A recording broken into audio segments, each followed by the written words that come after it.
Now this process of weight cut involves a calculated restriction of food and water, and we also involve a lot of excessive sweating, which is done with exercise, with sauna, with steam, and thereby we achieve that weight cut prior to the morning weigh-in. Now this weight cut causes weakness and causes some amount of energy depletion, and this is really counterproductive to participation. And hence, for participation, we do need to then restore energy with some amounts of water and some amounts of energy foods. So you can see this is a fine balance. If you can reduce your weight, you're going to be fighting with less stronger opponents. So most wrestlers prefer that. But at the same time, you have to have a strategy which you are going to be able to get back your energy with enough water depletion, with enough water restoration and food.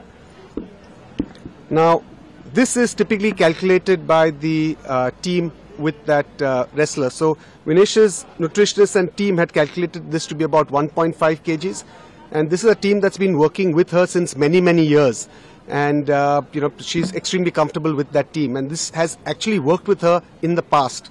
So she took in that 1.5 kgs, which is necessary for her to be able to fight those 3 bouts. And I think it's important to remember that usually once you have this weight loss, it's by dehydration. So as soon as you take water, there's going to be a rebound increase in your weight. And during the bouts, because she had 3 really difficult bouts, she did need to have some amount of water, because you do want to rehydrate, because otherwise it's going to be medically a problem to participate. So you do require some amount of nutrition and some amount of water. Now her post-participation weight at the end of the semi-finals in the evening was found to be 2.7 kilograms more than the allowed weight. And the team and the coach started off their usual process, which is of course limitation of water, no food, and you started with the whole process of sweating it out. And typically, you require some amount of time for that, but unfortunately we didn't have too much time. We had just 12 hours. So the whole night, the entire team, went ahead with this whole process of trying to reduce her weight, putting her in a steam and sauna, making her exercise, and whatever was medically possible, we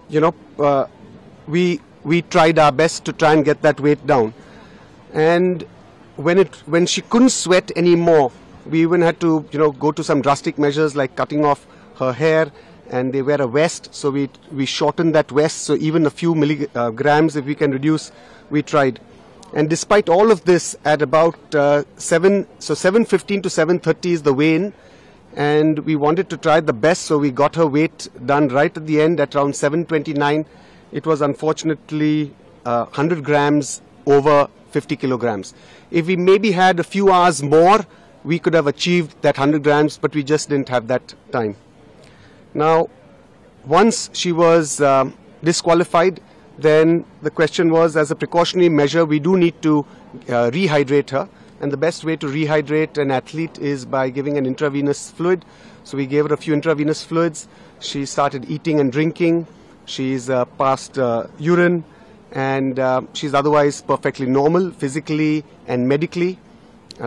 We've got her blood tests done just as a precautionary measure. We always do that. That's a routine.